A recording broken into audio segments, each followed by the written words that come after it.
Well, welcome into the Cameron University podcast studios and the point after on the Oklahoma Sports Network. And we're so glad that you could tag along for a little bit. We're going to talk high school football. Why not?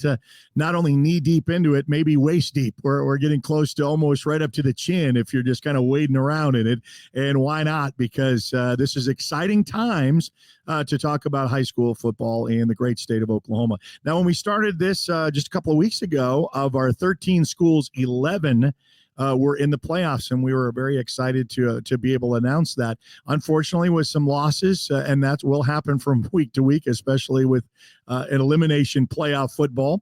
We're down to 6. We still have 6 teams representing the Oklahoma Sports Network, and you can still watch those live on the Oklahoma Sports Network, free to download and free to watch. Just download on Apple and Android devices by searching the Oklahoma Sports Network. We're also on Roku, Amazon Fire, and Apple TV.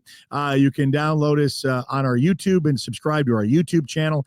Some of these broadcasts will be on our Facebook Live, so you can join in on that and then share. That way, Facebook is a really good way, or X or Instagram, those three, if that's the platform you find yourself most engaged in a day, that you can connect to us to find out what broadcasts we've got, what we got coming up.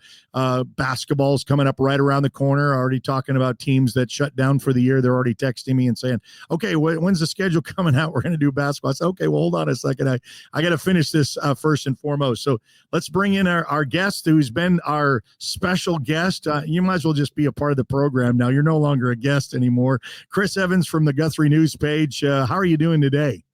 Good, Eric. Good to see you again. And thanks for the sweet tea on Friday night. I walked out and I heard you picked up my sweet tea for me. So I appreciate that. Okay. Well, no, I appreciate you, all of what you did. And, you're not asking anything for it. So I think your podcasting information is worth a sweet tea and a pie for your other partner. And I didn't really get what pie he got. I think he wanted one and then he switched to the other. So I didn't know what he ended up getting at the end. Yeah, he gets to talking a whole lot. And I just you let him go. So, yeah, let him go. That's how it is. Absolutely.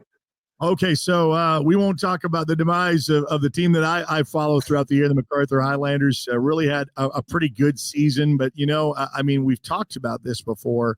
And I was talking with my Newcastle crew, and they were kind of talking about it after the conclusion of their broadcast. And they say, now you see why it's important to win your district, Not that 1s and 4s are automatic wins by any means, because you can still have an upset or two, but it's so important. And so, for them to have a field goal lead with a field goal with about 2 minutes left to go in a high school football game, you say you got that wrapped up. Now, that wouldn't have got them the Bishop McGinnis win, but, you would have thrown that off to, kind of throw a different momentum. So you don't get that. You lose to that. And then you're third and on the road into a very good Guthrie team, and who have finished second in their district. And so hats off to the Guthrie Blue Jays. And how many is this in a row that was home wins for playoffs? Yeah, this dates back to 2002. Guthrie's won 17 consecutive home playoff games. So Wow.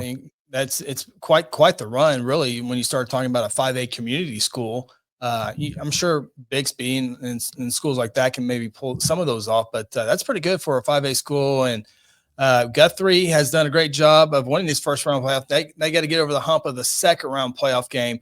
Guthrie won the state championship in 2013, but they have not been to the state semifinals since that time. Now, they've run into some teams that went to the state championship and won it. So they've had some great contests in these second round game. They just haven't won them.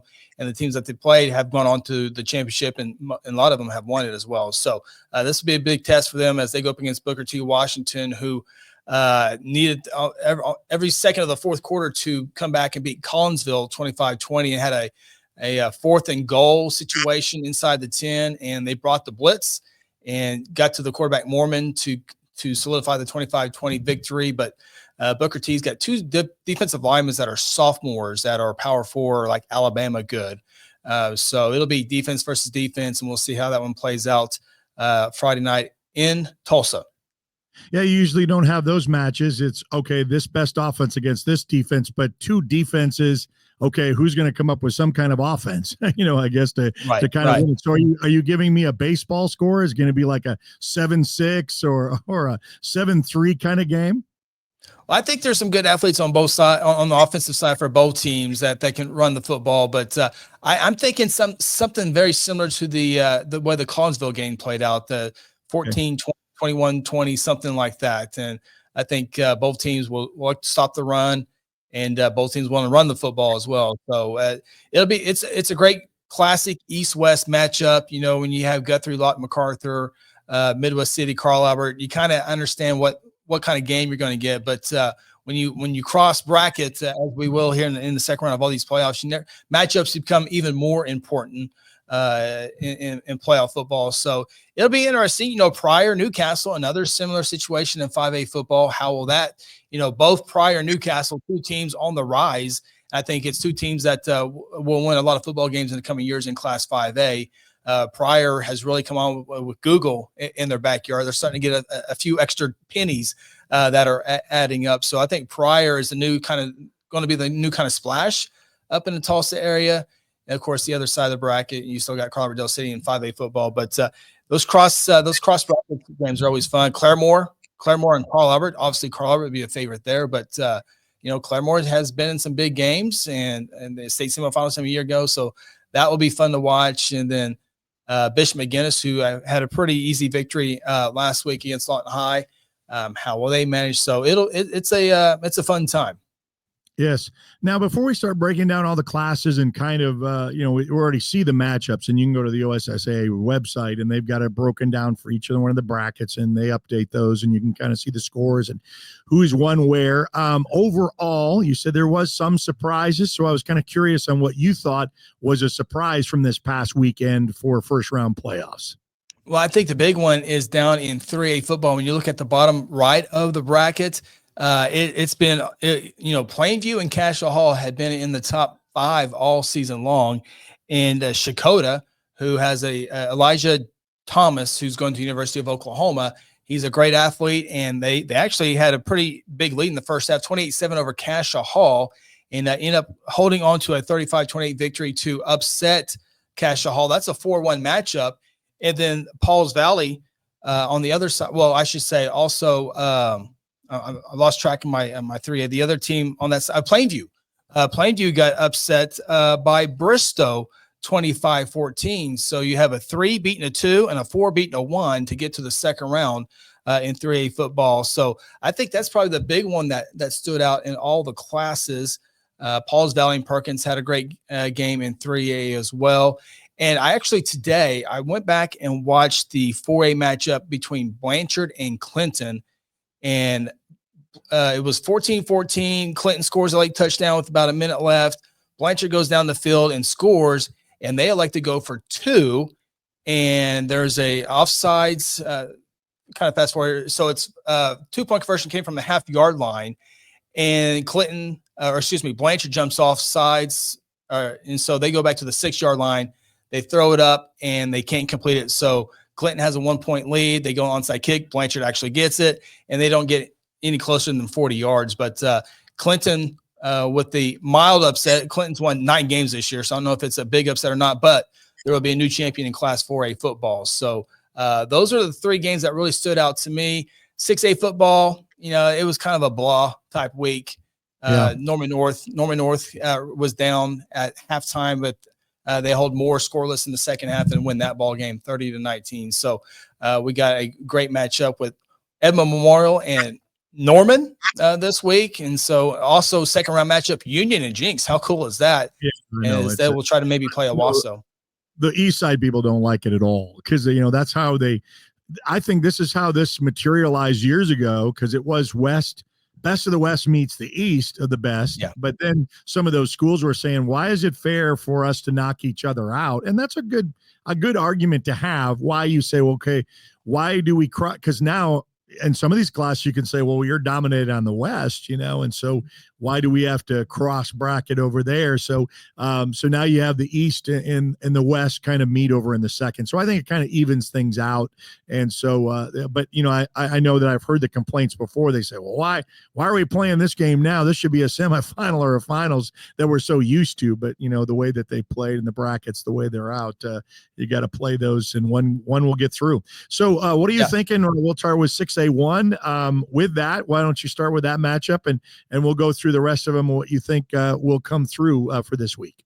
Yeah, with Norman North getting a victory last week over Moore, the game I talked about 30-19. Now Norman North goes up against Bixby, and Norman North, remember, they couldn't win a ball game to begin the season, but now they've won like 4 of the last 6 games, I think, or 5 of the last 6, whatever. They're playing really good football at Norman North. Now they got to go up the road and take on the Bixby Spartans, who have lost 2 games this year, which is the first time they've lost 2 games since 2017. So you have a red-hot Norman North team taking on Bixby. Norman North has a great quarterback. I think he's committed to South Dakota State, Owen Eshelman.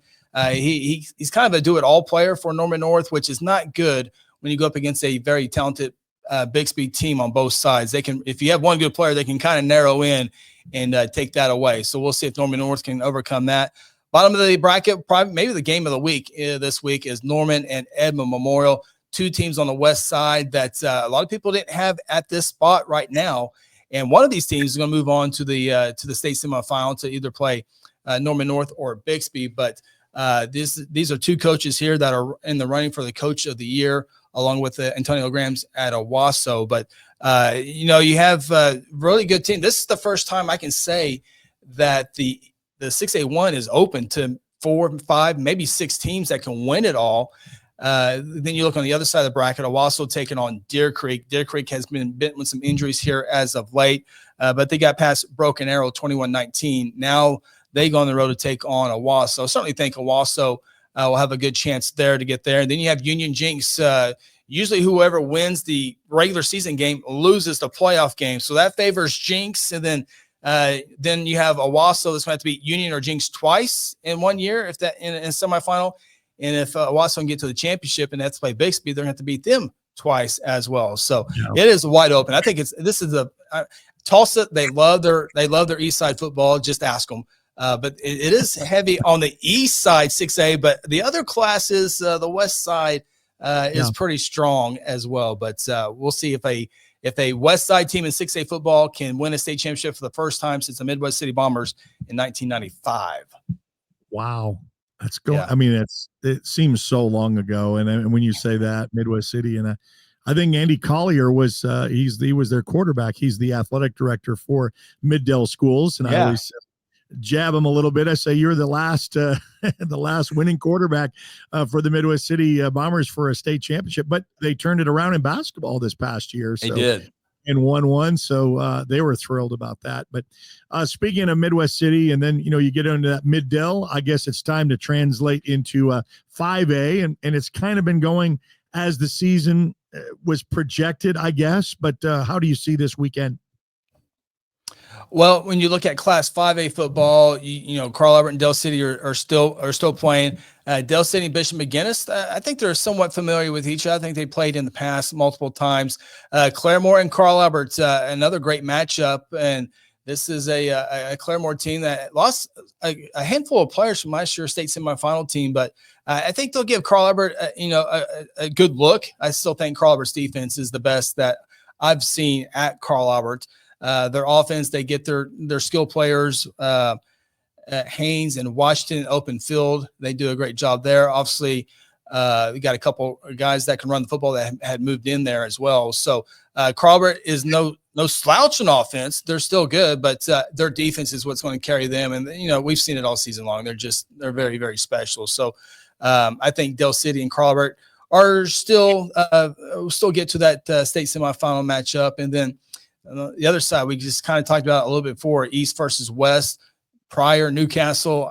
Who knows who's going to win that game? Same thing with Guthrie, Booker T. Who knows who's going to win that football game? Booker T, you can always guarantee they're going to be athletic. They're going to have a couple of kids that are going to play Division I football, and you just got to play. Guthrie's got to go and play Guthrie football, something that they've done in the past really well in these scenarios here. So Booker T. Washington down from 6A2 last year, did not make the playoffs a year ago. and now they've won, I think, somewhere around 8 or 9 games in a row. And before Collinsville, I think Collinsville got them for 20 points, but before that, Booker T was only allowing 10 points during their win streak. So 2 intriguing matchups. I think Newcastle can get by, and I can, Guthrie Booker T.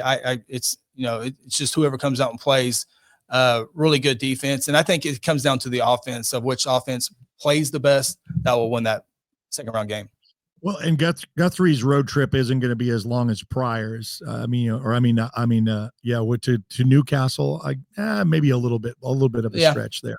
Yeah. But, I don't know. I think you're right. I think, when we get down to this time of the year, you say you start off with 16, now you're down to 8, the best 8 teams in class of 32. I say, this should be the way it is. It should be a little bit closer. And now in 1s and 4s, all of those have kind of gone. Now you're either in the top part of your district, and that's kind of what's left. I mean, you think about it, and that's exactly outside of that one that you said in one of the classes in class 3, which we'll get to, is that getting to a 4 beating a 1, and so you get it every once in a while, but for the most part, this is the top. And who's playing the best football at this time of the year? That's exactly right. Then, turnovers are magnified, penalties are magnified. And you remember MacArthur had a couple of nice drives that were backwards. They went backwards 15, 20, 30 yards on penalties, and you don't commit those penalties. Uncharacteristic at times, but you say, man, you should have this out of your system. This is week 0 and week 1 mistakes, and so penalties, turnovers, is like, it's tough. It's tough, and it's a do or die situation. And the game gets more tense. Every play, every series becomes way more important, because if you don't execute, your season might be done. So there's some added pressure in there. So when they say week 0, week 1, I agree, but there's not as much pressure in those early games as there are in this one. And sometimes sometimes you get cold. Sometimes you've been hit. You have nagging injuries over 4, 5, 6 weeks over time. So, but that's what separates a lot of teams in the playoffs, that being able to play with those. You bring up a good point about the cold, and we're supposed to get a cold snap this week. We had the rain come in. Mm-hmm. I think it's going to be 50s Friday for a high, and like maybe down to even the 30s on Friday, Saturday is what I was told. So I don't know about game time. It will be a cooler time frame. And when you talk about colder weather, I'll never forget it. Brett Favre said long ago, because he was a Louisiana boy, he was from the South. He wasn't used to cold. Yeah. And when he went to play Green Bay, I went to a Packers game once, and I said, I'm here to see Brett Favre. And, because I was a Lions fan. And so I said, still you want to see greatness when you have an opportunity. And there was no Brett Favre in warmups. It was a winter game. It was December. It was right around my birthday. So I knew it was cold and it was snow. No, he didn't come out for warmups at all. And he would come out finally at the very end. But what he would say, he says, make it hurt in the cold, and you'll get teams to just fold up. And that's why outdoor teams that are used to playing in that can really take indoor teams to task, because of that factor. When it's cold and you get hit and it hurts a little bit more now than when it was in the summertime, you can emotionally, and these are high school kids, kind of go, and we've had some really good state games in the last recent years that have not been really cold. They've been nice. Who knows what's going to happen for this year with December? I mean, it could be snowy and cold, and you have to play in that. So that's a good point, that now we start looking at, is weather going to be now we're just rain, but how about the colder weather? Yeah. The quarterback script's going to be a little bit different. If you get, if you get hit in the hand when it's 80 degrees, it's different when your hand gets hit when it's 20 degrees. Now, can you throw the ball if you're running back? Yeah, when that ball hits the other face mask, it hurts. It hurts a little bit longer. So, and then you got to protect the football, and I think it does play a factor. Yeah, and we'll see how it does for this week with a little bit of a cold snap from what we're used to. Okay, we'll just go right down the list with 4A. Now, when we get to 4A, I'm going to get your opinion about something before we start talking about some of the games. Okay, so we had one game that Elgin's going to play Salisaw, because Salisaw and Grove played, and I just got done watching a little bit of that because I wanted to kind of see, for Elgin's sake, one of our schools will play. And it went into overtime, and it was like, okay, it was a decision, and you said this was the Blanchard game too, about going for 2. Now, I understand Grove is on the road, and the ideal is in overtime, you go for two. That's the old coach's saying. I've heard that a lot. I go based on feeling of tempo of game. And the reason I say that is there was some ugliness in that stretch that I would say, listen, in my opinion, and I'm not coaching, we're just coaching from the rafters here. We're armchair quarterbacks. Sure. I said I would kick it and go for another one and then try in the second, because it just didn't feel right. So what is your feelings about it? Because we've already had two teams that decided it, Blanchard and Grove, that they were going to try to win it in overtime as opposed to kick it and go to another one. I was watching that Blanchard game and Clinton game, and so I'm thinking, remember there was a penalty on the previous play, so Blanchard actually got the football at the half-yard line, and I don't know if Blanchard, Guthrie played Blanchard in this year, and I can't remember if they had a kicker or not, but they had the ball at the half-yard line, and you certainly think with the athletes that Blanchard has, and they have several athletes, you would think at home get a half a yard, and they did. And when they snapped the ball, they scored, but there was a false start penalty. So the play worked. And then it got moved back to the 6-yard line. So now I'm thinking, I think I might kick this one here. This is from the 6. Right. This is a little bit different from the half-yard line. But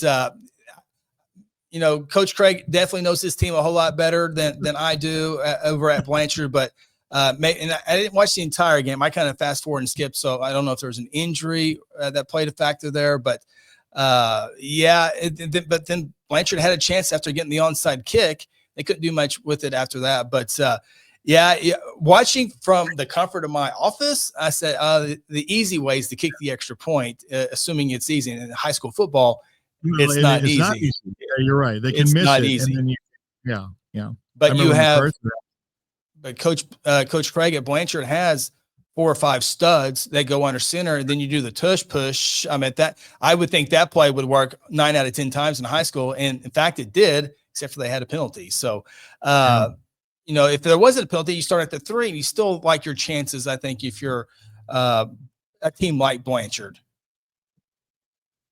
So dissecting that's why they get the big dollars. Yeah, that's true, and that's why we're here where we're at. Okay, so exactly, just to make sure. And I will say this because this is a podcast and we're doing what we want. But I've always told my broadcasters there's 3 hard, fast rules that we as a network do not do on the air. One is second guess coaching. That was the first one.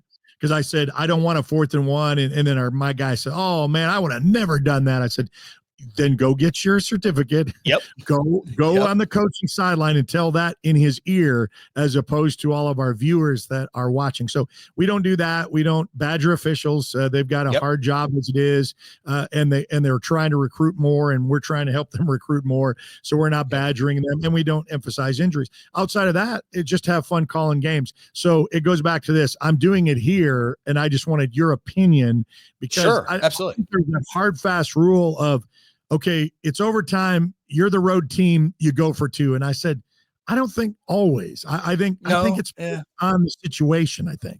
Yep, I totally agree. And I remember a couple of years ago, I was watching NFL football, and Jim Nantz asked Tony Romo, "Hey, shouldn't they go? Should they go for 2 here?"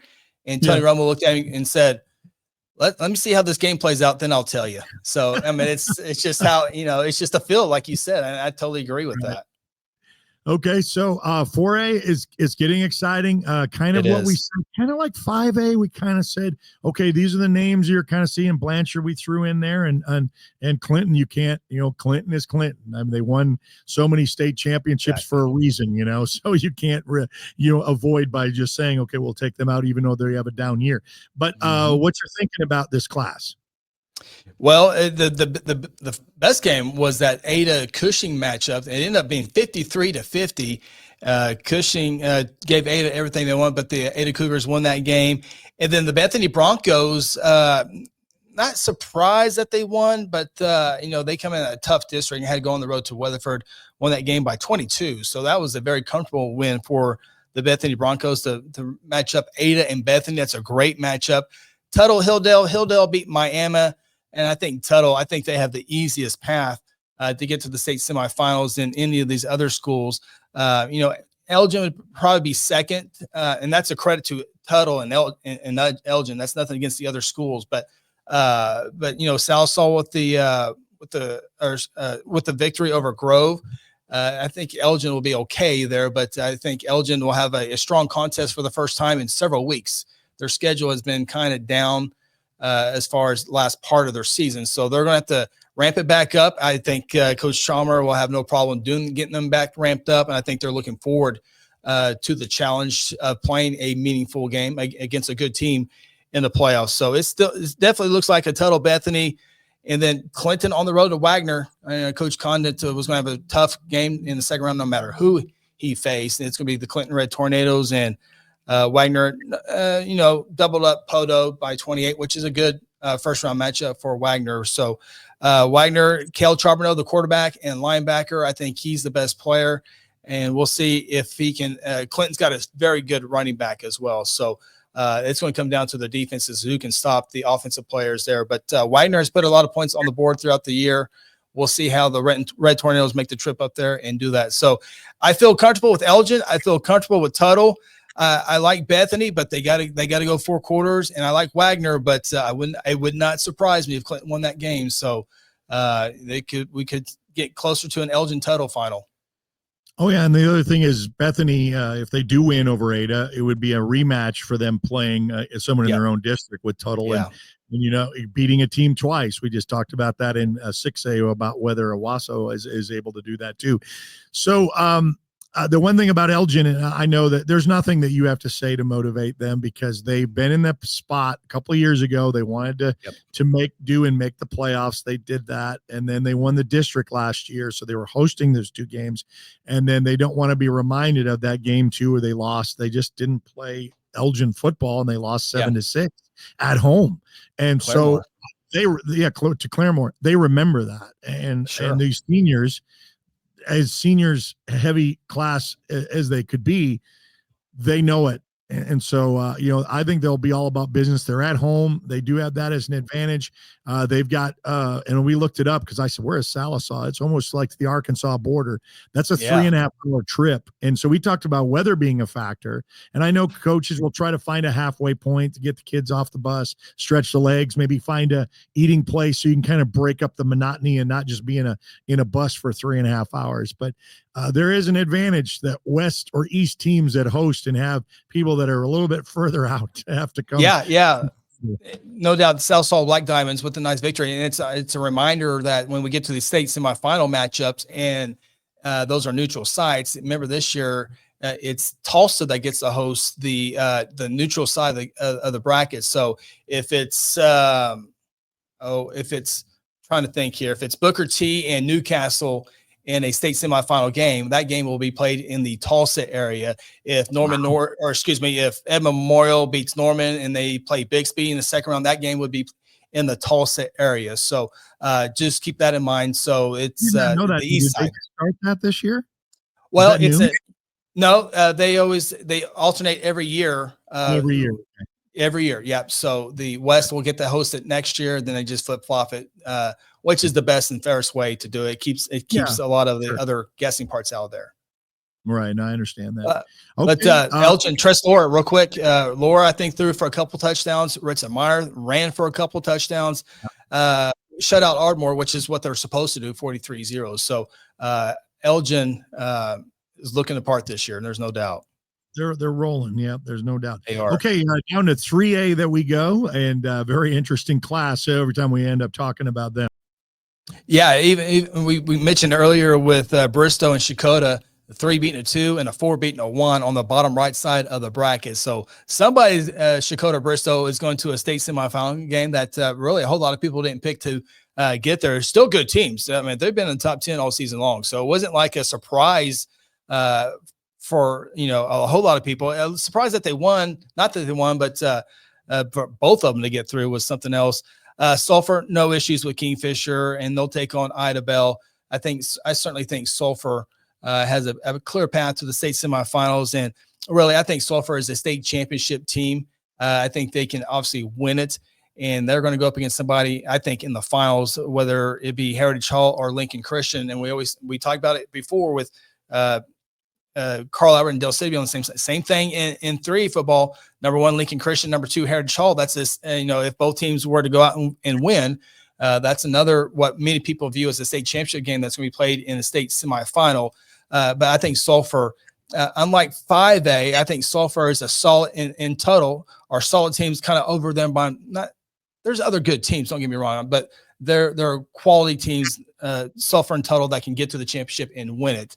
Where the other side's a little bit more, you have to fight a little bit harder to get to the championship game. So Heritage Hall against Holland Hall, I think no issues there. Pauls Valley, they got a Division I kid on their team, and so sometimes the best athlete takes over. We saw that with Shakota's Elijah Thomas and in their victory over Cassia Hall. So we'll see if Pauls Valley can surprise Lincoln Christian, the number 1 team. Don't think that happens. So I think we're going to get the Hall and Lincoln Christian in the state semifinals. Okay, and then 2A, and we mentioned this at the very beginning when we started football. We have 3 new state champions this year because of splits. We've split up and then make it 2A 1 and 2. So we'll start off on the top side of 2A 1.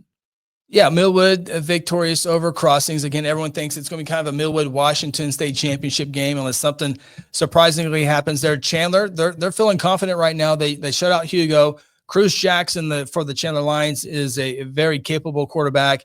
Millwood favored in there, but I know talking to the folks in Chandler, they are confident going into that matchup. So we'll see how that one plays out. Marlowe had a close one with Chisholm. Chisholm plays in that district with some very good teams, and that was a great 2-3 matchup. But Marlowe escapes that one. Washington cruises. Kiefer cruises, Metro Christian cruises, and Lindsay cruises. So now we're starting to get into some kind of like 6A football now that we're here at the second round.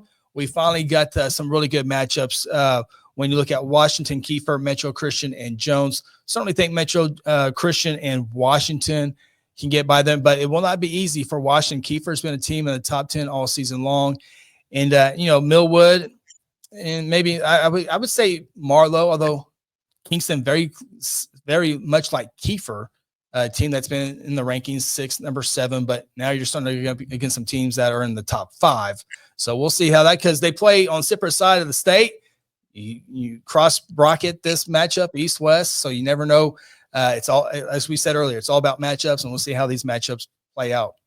Yeah, and Jones, one of the OSN schools that we took on this year, is young, and they were trying to temper my expectations, but they have really been playing well. And so they're going to run into a buzzsaw that averages about 50 some odd points a game, and so it's that's how you deal with those schools.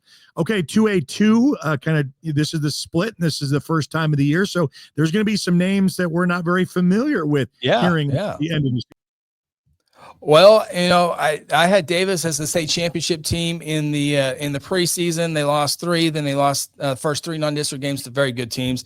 Lost to Holdenville for the district championship, and Davis won only by 2 scores over Hennessy, 48-34. Now they take on Adair, who I think can get to the state championship game. And in our show that we do on Wednesday nights, I actually have Adair getting to the championship game. So I'm having the Adair team beat my preseason team in the second round. So that tells you how good of a matchup we have in the second round. Stroud, they continue to roll.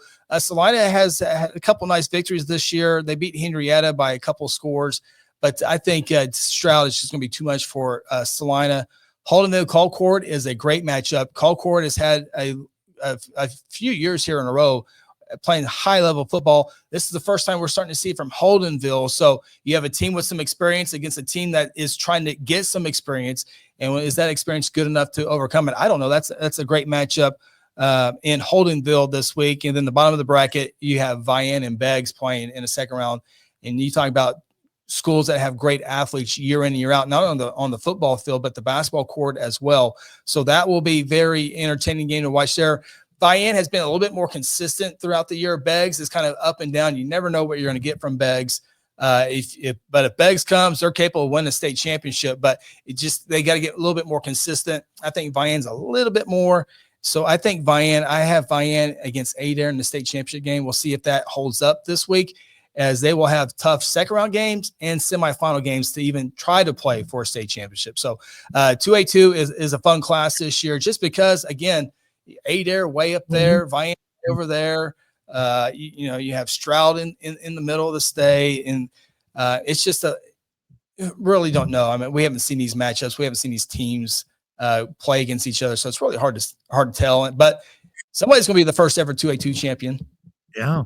And we talked about that, that will go in the record books, the first ever, and you can have that distinction there. Okay, as we travel it down to A, and I got to tell you this because you respond occasionally when you get comments. We got someone on our YouTube page, and I got to bring this up to you. I said I've not fact checked this, but I said okay, I got to do some research on it. This is from Grad Glasscock on our YouTube for our last podcast. He says Class A Thomas won their 53rd district championship. That's the most by any team in the state. And I would say, yeah, that would be. 53rd. That's incredible. Yeah, and Thomas, they're for a while, they decade upon decade of winning. And I know the Roof family has a lot of the track is named after Roof. And I graduated with Reagan Roof, and his younger brother Tanner Roof was the little snot-nosed kids. They're both head football coaches at Wagner and OCS. And then their dad, Robin Roof, was a longtime coach here in Guthrie. And then there's Woody Roof that had a long tenure in Weatherford. So all that started in Thomas. So that's the branch there. So that's a good tree right there. Huh? Yeah, that is a tree. Absolutely. And Thomas, bring it up. So I appreciate those who listen to the podcast and actually make a comment, and you can do that. Make a comment about something you'd like for us to bring up. Because, at first I wasn't getting down to those lower classes, and I heard about that. They said, there's other teams that play football too. I said, okay, we'll cover those. So that's why we're kind of going the gamut. All right. So I wanted to establish that first, and I appreciate the comment about that on our YouTube page. So, okay, let's break down A then, A1. Yeah, and I told you, I think I told you last week that Minko finished 4th in their district, in a very tough district. We're on the road at number 1 ranked Hooker, the Bulldogs. And I knew I said Hooker would win, but I don't think it'd be a comfortable game for them. They only won 20-0. Now they shut out Minko. That says a lot. But for a 4-versus-1 against the number 1 team in A1 football, I thought Minko showed well despite losing by 3 scores. And now Hooker's got to take on a very capable Pecola team, the Indians. They have a Division I athlete on their field. In fact, Pecola High School has a Division I football player and the Division I softball player. So when you hear all that, you got to go to a big school to be noticed. Knock that out of the way. Pecola has 2 Division I kids walking their hallway in Pecola. Remember that 8-man football? Dewar? Well, I always forget what his name. He's a Sooner. Yes, Ronell Lewis. Yeah, there it is. And so there's your Ronell example. Lewis. If you are that good, they will find you. There's a guy named Bryant Raves that played some basketball at Oklahoma State, and he was from Gans, Oklahoma, and the minor brothers were from Hammond. So, those small schools can produce big time athletes. So, Hooker, the number 1 team, they're going to have a fight. They had a fight in the first round. They're going to have a fight in the second round. If they can get past that, I think they're going to have a fight in the semifinals. Cashin, a little surprised they were able to take down Walters. I had Walters winning that game. Cashin has come on strong as of late, but I didn't think they were going to be able to pull that victory off. And not only did they pull it off, but won by 4 touchdowns. So kind of surprised there. But I think Pawnee is a team that is playing really, really good football this year. No problems with Panama. So I think Pawnee will, Cashin has won a couple state championships a couple of years ago. But I think Pawnee is the team that I had playing Walters. And then I thought that was going to be a toss-up game. But I think Pawnee gets to a semifinal. And I think it'll be Hooker, but they better show up, and I think they will. Well, you're up there all by yourself, and it's just kind of like you go through your district, but then you don't see the rest of the state. So yeah, I think maybe it was a wake up call for them, and because they've been number 1. Hooker has been throughout all of the pre and then the mid, and so now it was some eyebrows raised with their score. Not that 20-0 is to scoff at, but it wasn't what everybody's been used to seeing, I guess. Yeah, when you look at the number 1 team, when you look at your Owasso, they won. Owasso would, if they had a first round game, would probably have an easy time. Carl Albert's your number 1 team there. Muskogee's your number 1 team. Elgin, Wagner, those are, and we saw how they won 43-0 and 56-0. We saw those, so that was a little bit of surprise there. But Hooker's still a good team, and maybe that makes them better too. I think it does, better competition. Pawhuska over Hartshorn. Not a surprise, but they won by 37. That's kind of surprise there. Take on Christian Heritage. on one side, and then Rejoice Christian takes on Fairview. Fairview, two-time defending state champions. They got their quarterback back, and Bernard, his dad's the head football coach. And so Fairview shuts out Wynnewood, but now they begin their track with Rejoice Christian. They could be either Christian Heritage or Pawhuska in the second round just to get to the in the semi, just to get to the championship game. So I thought, Hooker and Fairview, two teams in the same district in that first district, can get to the championship. But I would not be surprised that if they don't get there. I think I said that last week as well. But Picola is capable of winning a second round game.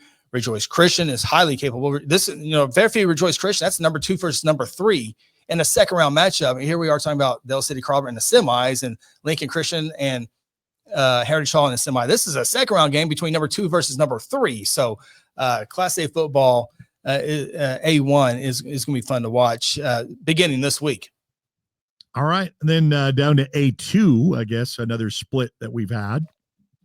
Yeah, and this is where we start talking about Thomas Fay Custer, and they had, beat Wilson by 22 points. So definitely saw that. And here we go again. Thomas Fay Custer takes on Hominy. This is another number 2 versus number 3 matchup in A2 football in the second round contest. I couldn't tell you between the Bucks and Thomas, the Terriers. It's another great toss-up game. It is in Thomas, so maybe that's an advantage there for Thomas, but it is a great second round matchup. Hominy has been consistently in the top 5. Thomas was kind of there, they dropped a little bit, and then they came back and they had a nice win late in the regular season. I can't remember I'm drawing a blank right now, but and then the bottom of the bracket, Tallahena against Texhoma is another great second round matchup. Ringling Region Prep will be interesting. Woodland and Kanawha, certainly think Woodland, the number 1 team in Class A football. They've been there the entire year. And I do a little bit of a power ranking when you take all the schools in the state, not necessarily head-to-head. Obviously, Bixby would beat Woodland. That's not what I look at. I look at formulas on how they played against other teams. If they played against good teams, how did they beat them? If they played against bad teams, how did they beat them? And I got Woodland as my number 5 team in the entire state as far as a power ranking is concerned. And I certainly think they can get to the state championship game, and they're going to be tested there, with somebody that is going to have a tough path just to get there. So A2, and one of those other trivia questions we'll have, who was the first ever A2 champions? And I certainly think Woodland get there.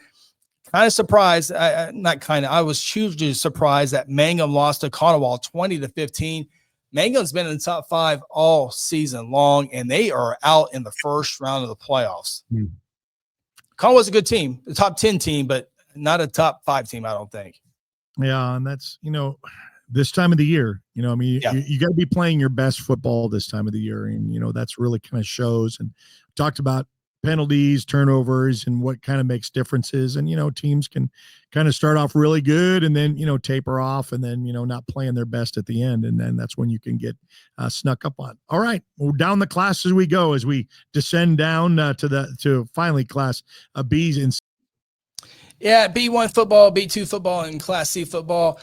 It's 8-man football, and I love some small school athletics. It's just when you get to these games, usually the higher seed wins every time, and you have a lot of blowouts. And again, 51-0, 47-0, 46-0, 36-8, 45-0, 20-6, 60-0, and 52-6. So the closest game was Keota and Drumright, which is a 14-point game. Everybody else basically run ruled everybody. Run ruled. Yeah, 45 and.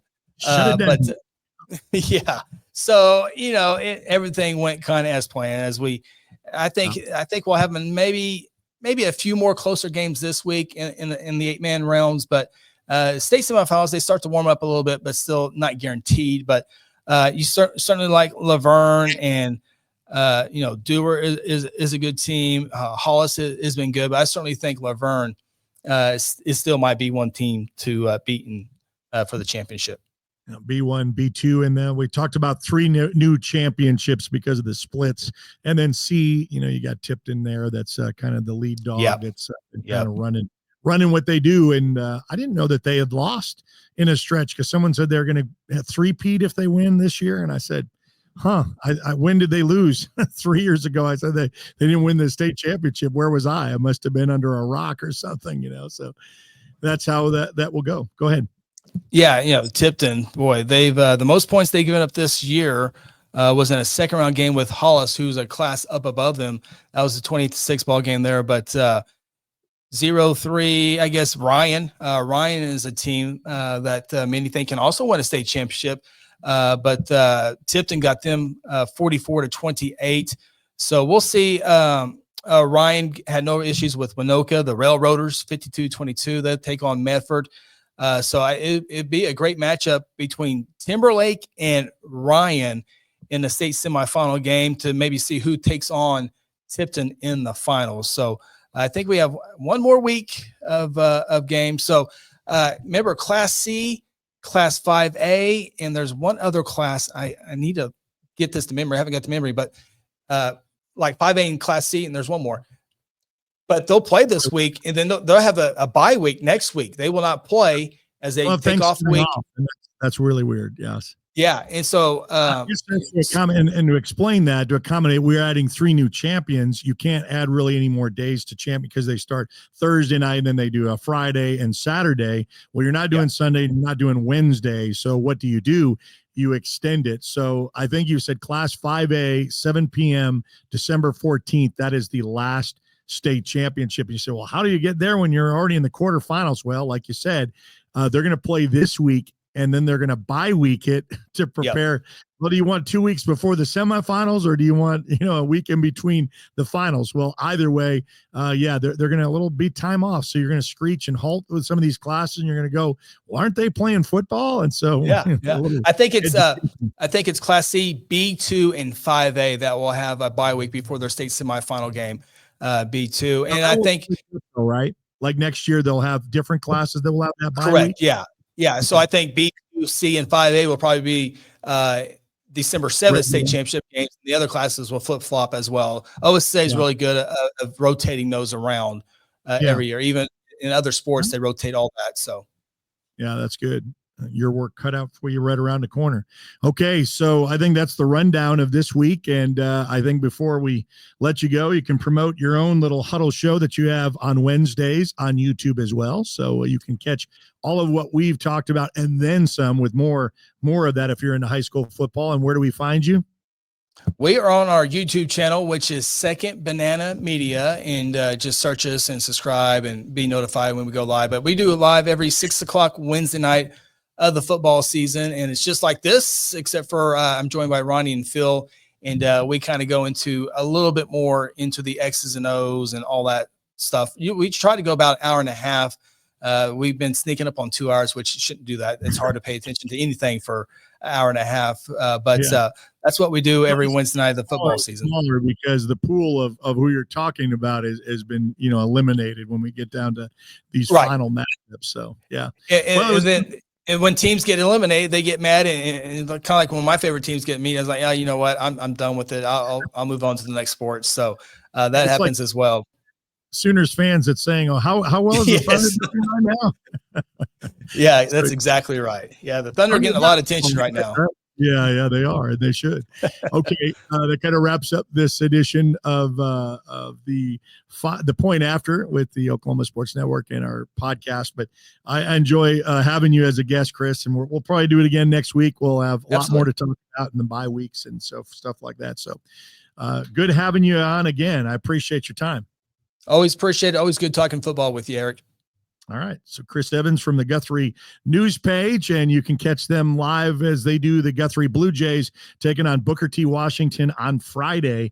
You can check that out. So episode 17 in the books, The Point After on the Oklahoma Sports Network. Download our apps, connect to us all socially, and we'll see you next time. This has been a presentation from the Cameron Studio Podcast Room from Cameron University on the Oklahoma Sports